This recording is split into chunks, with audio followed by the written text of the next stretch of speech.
In May 2023, Nigeria stood at a defining moment in its history. A nation abundant in natural resources and human capital, yet mired in economic difficulties, rising inflation, stagnant growth, unsustainable debt, and dwindling investor confidence. The streets bore the burden of hardship, fuel queues stretched for miles. Markets buzzed with frustrated traders, millions struggled daily to afford basic commodities. Then came a change, one that would stir the status quo. A new president with a history of reform, a vision for transformation, and the political courage to act.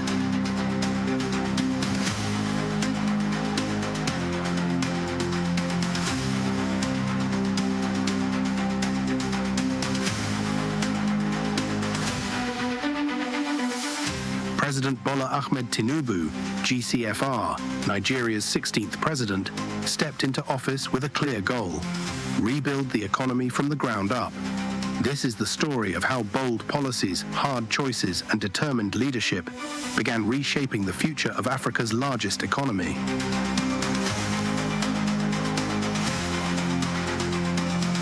To understand the urgency and depth of the reforms, we must look back at where Nigeria stood in mid-2023.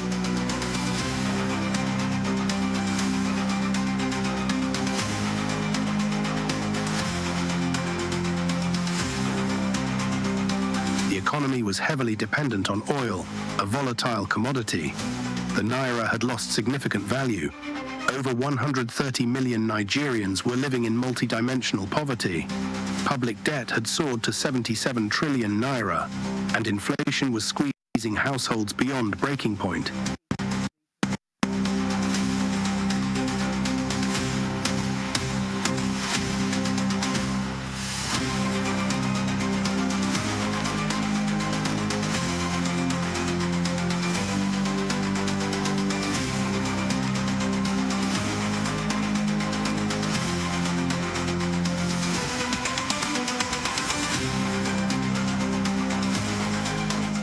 Reforming Nigeria, the economic transformation of President Bola Ahmed Tinubu's administration.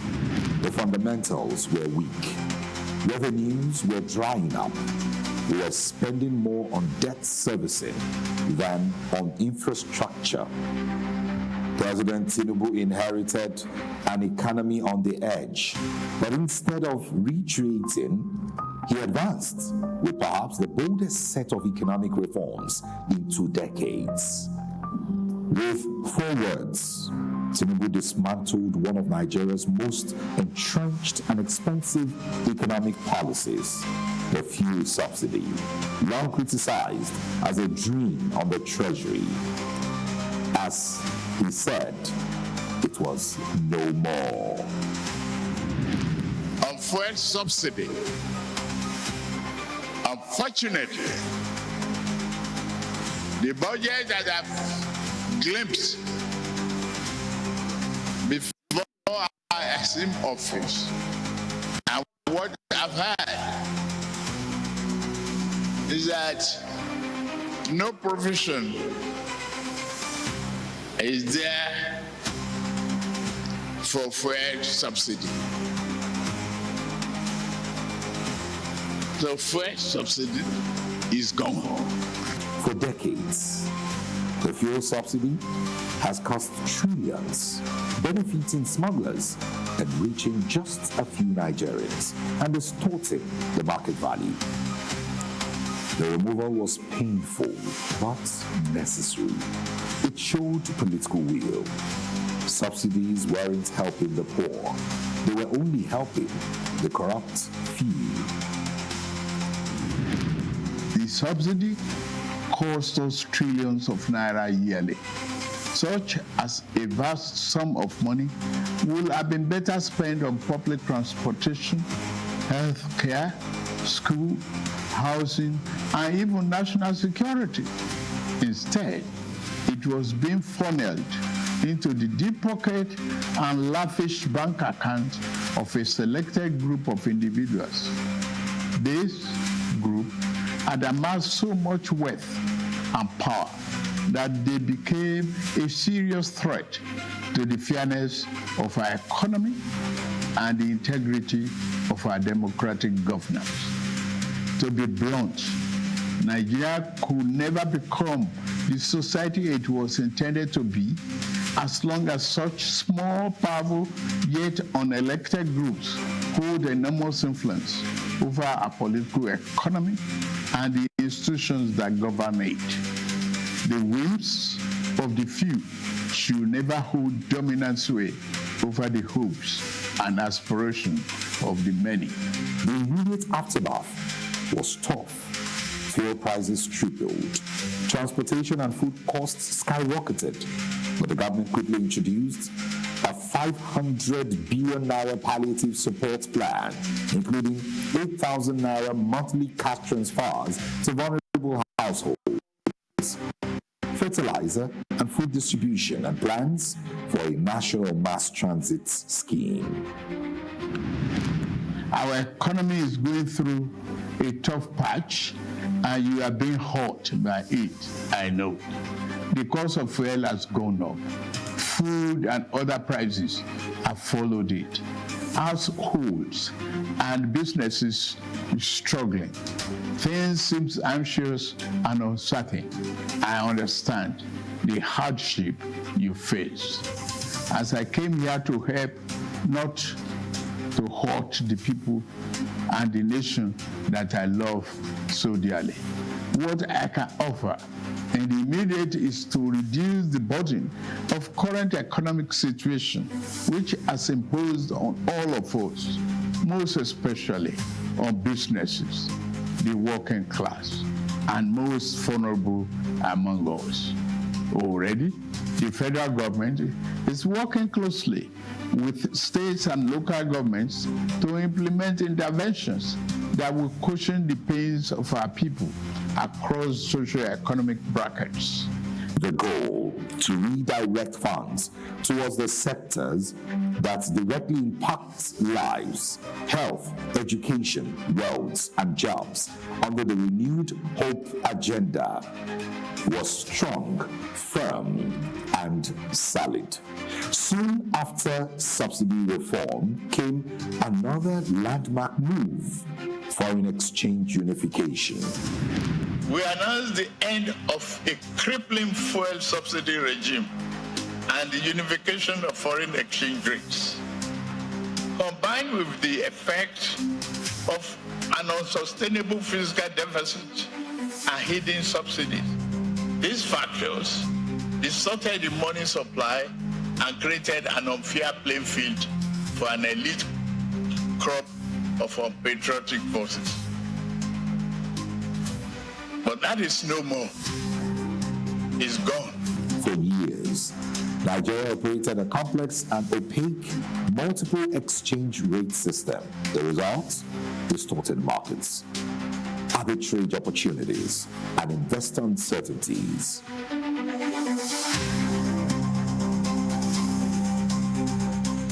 The central bank adopted a market-determined rate, allowing supply and demand to guide forex pricing. The naira depreciated initially, sparking criticism, but the move boosted investor confidence. Under the able leadership of President Asiwaju Bola Ahmed Tinubu, and with your support, our economy has turned in the right direction, and we are committed to stay the course. The strategy that has been embarked upon has helped our subnationals, today the states and local governments, have more improved tax allocations, and with the elimination of both foreign exchange and fuel subsidies, they will be continuing to receive higher allocations. The Ministry of Budget and Economic Planning and its agencies is leading many engagements together with the economic management team, together with a long-term funding committee, to ensure that we generate more resources that will finance development in all the constituencies that we represent. Today, the exchange rate is beginning to stabilize, a direct result of the hard decisions made under the economic pillar of the renewed hope agenda. No economic reform can succeed without a disciplined financial system. You know, when you are approaching economic development, you have to be bold and you have to be courageous. We have, you know, a minister and a president who have these qualities. The president is very courageous in terms of taking bold policy, and that is one of the advantages Nigeria has at the moment.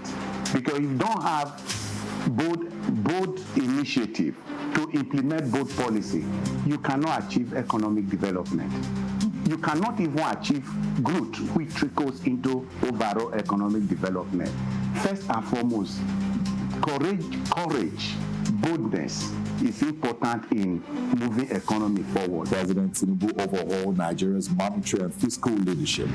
The framework has been put in place to ensure that these obligations are met in due course. My government is not blind to the challenges several of you are facing in the financial markets. I can only allay these concerns by revealing that we have a good line of sight for the additional foreign exchange liquidity that is required to restore market confidence. And we are going to do that. A $1 trillion economy is possible by year 2026.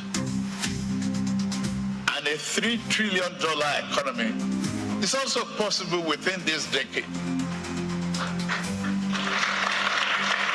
We can do it with double-digit, inclusive, and sustainable competitive growth. This is our agenda. I would like to charge you, the captains of industry here present, to commit yourself and redouble your effort to a vision of a renewed hope, more prosperous Nigeria, a better Nigeria for all. Yes, in another 2 years, what we expect is to see that we are growing in two-digit growth.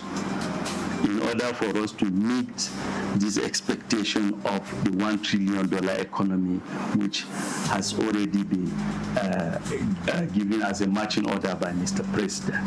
So there are a lot of investment opportunities that we expect to come. That's why there are a number of policies in terms of the hydrogen policies. There's the biofuel policies that are being put in place. These are all policies that are going to, in fact, for us to diversify the economy, because we don't need to stay under the concept of that monolithic depending solely on the oil.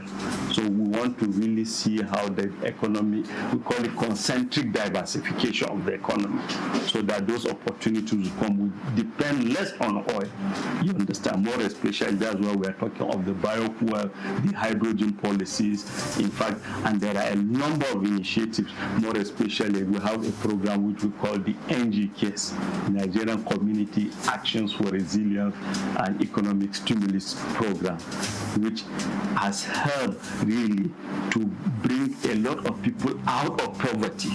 So the essence is for us to see how people can live from poverty to prosperity. That is the target.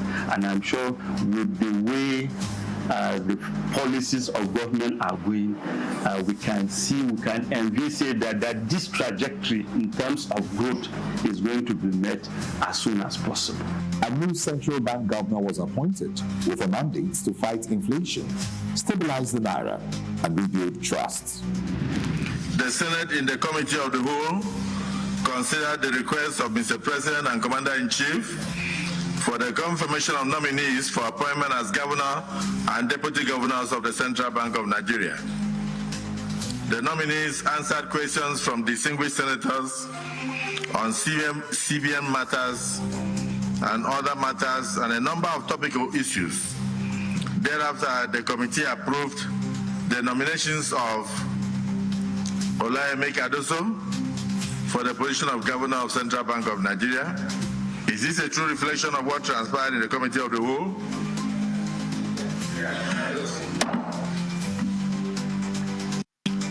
Now, will the Senate confirm the nomination of Olai Cardoso for appointment as governor of the Central Bank of Nigeria? Those in favor say aye. Those against say nay. The ayes have it. I think it's important to say that investors, and let's face it, without investments, economies don't grow. Investors don't go to where there's instability. So I think that is the first thing to understand. On the journey, and this is a journey, investors don't go out to invest to lose money.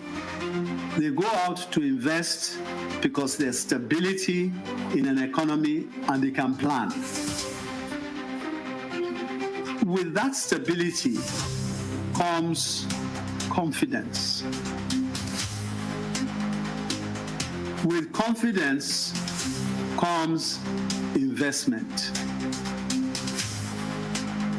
And with investment comes growth and output.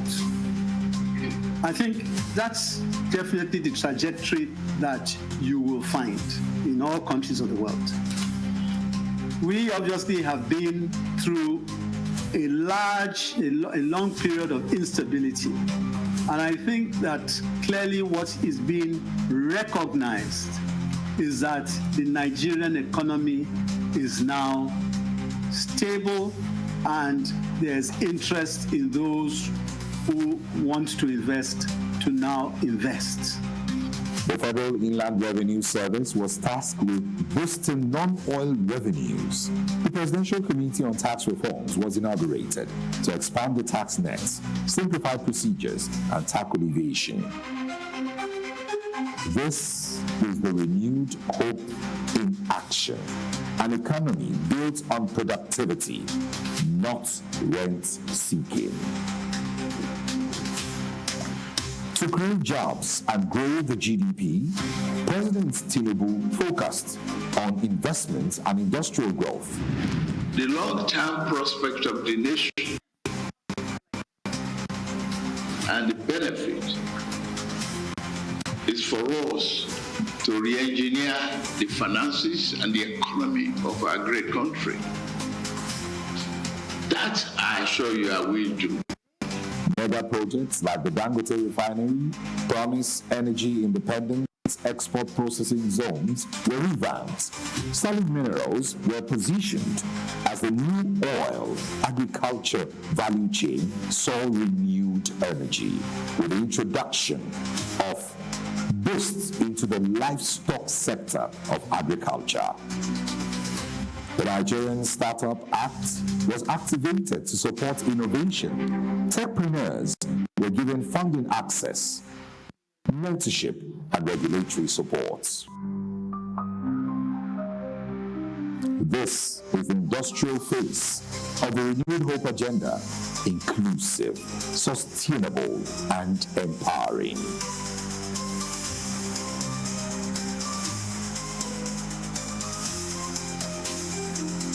The administration of President Bola Ahmed Tinubu understood that economic growth must be people-centered.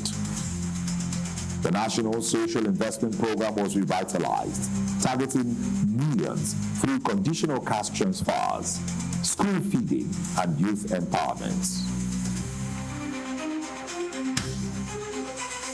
Young entrepreneurs gained access to a 75 billion naira loan facility.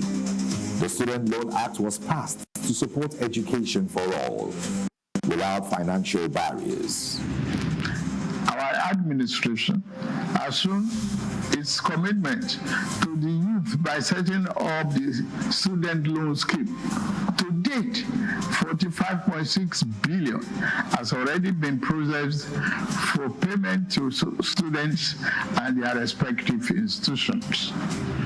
Policies we are putting in place, from training of our youth, from investment investing in our women, from investing in agriculture, we believe we are on the way of creating a skill-based set that will help us to support our younger ones to achieve their dreams and cooperate and tell the world that we are not a nuisance to the world. We are an opportunity. We are the blessed ones. Our hardworking young men and women are able to contribute to global prosperity. And in 2024, a new chapter began with the Consumer Credit Scheme, giving everyday Nigerians access to home appliances, vehicles, and essentials through structured payment plans.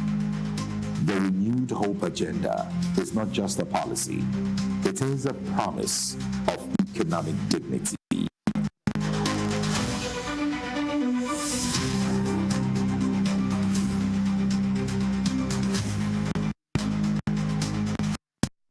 Infrastructure is undoubtedly the backbone of development, and the Tinubu administration is committed to completing legacy projects and initiating new ones that will unlock economic potentials. From roads to rail, airports to housing, the goal is connectivity, access, and productivity. We have also embarked on major infrastructure projects. We are working to complete a heritage project critical to our economic prosperity, including roads, bridges, railways, power, and oil and gas development. Notably, the Lagos-Calabar Coastal Highway and Sokoto-Badagry Highway projects will open up 16 connecting states, creating thousands of jobs and boosting economic output. In the energy sector, reforms aim to improve generation and distribution while encouraging solar and off-grid solutions for underserved communities.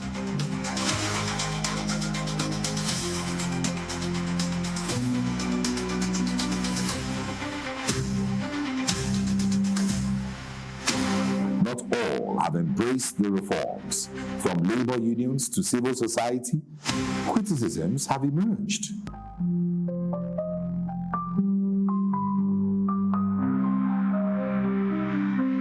President Tinubu has acknowledged the hardship, but he insists that the pain is temporary and the reforms are for long-term gain. Not for a few Nigerians, but for all Nigerians. His administration has adjusted policies, expanded palliatives, and promised transparency and dialogue. The Renewed Hope Agenda remains the anchor. It's a promise of economic emancipation. As President Bola Ahmed Tinubu completes the second year in office, the effects of economic reforms are becoming visible and measurable. The naira is gradually stabilizing against major currencies. Food inflation is slowing, and millions are switching to CNG, a cleaner, cheaper alternative to PMS. States are receiving higher federal allocations, doubling their development footprints. And with the Consumer Credit Scheme, Nigerians are now dreaming again with dignity. The task before us is a collective one, and I am leading the charge as your president. A lot of work has gone into stabilizing our economy. My administration is working very hard to improve and expand our national infrastructure and create more opportunities for our young people. Let nobody misinform and miseducate you about your country or tell you that your government does not care about you. We are in a new era of renewed hope. We are working hard, and the result will soon be visible and concrete for everyone to see, feel, and enjoy. Let us work together to build a brighter future for ourselves and for generations to come. Let's choose hope over fear, unity over division, and progress over stagnation. Now that we have been enjoying democratic governance for 25 years, do not let the extremists of enemies of democracy use you to promote an unconstitutional agenda that will set us back on our democratic journey. Forward ever, backward never. The journey is far from over, but the direction is clear. With each policy, each project, each act of courage, the promise of a better Nigeria draws closer. Managing national economy is just like you are traveling along the road.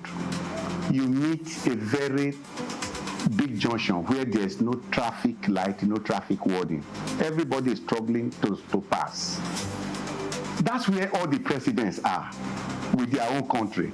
Those who have thick skin, who can drive very well, who have courage, wisdom to pass that, to navigate that junction, they will pass.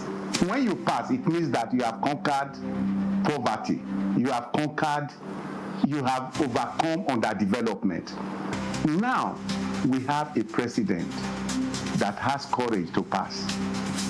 We have a president that has wisdom and consensus building, because economic development also needs consensus building. As you want to go, there are some people who disagree with you, but you need to bring all of them on board. This is not just reform. This is renewal. This is resilience. This is the renewed hope agenda in motion.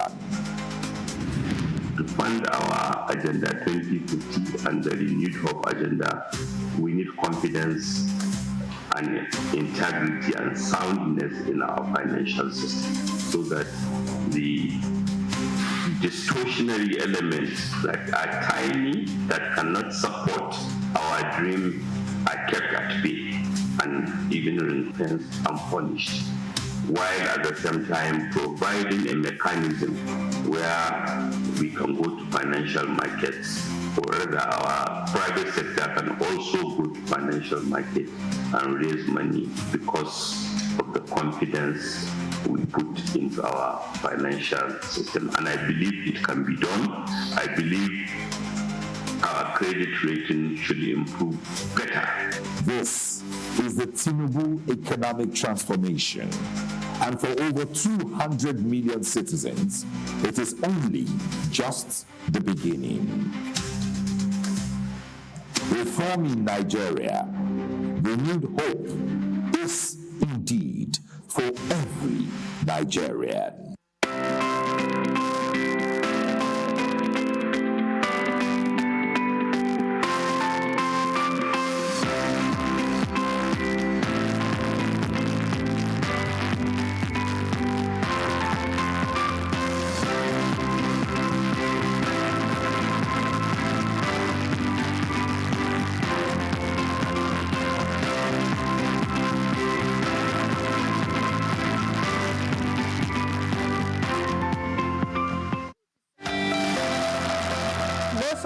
Credible.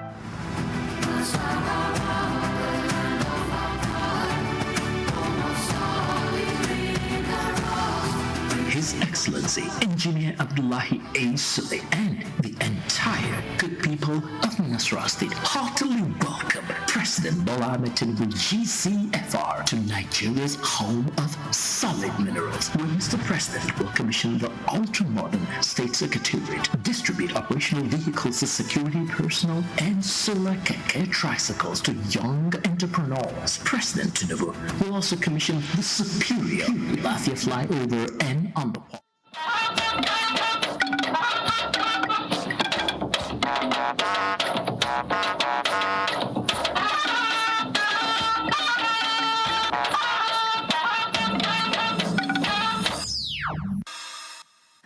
Nigeria partners Denmark to convert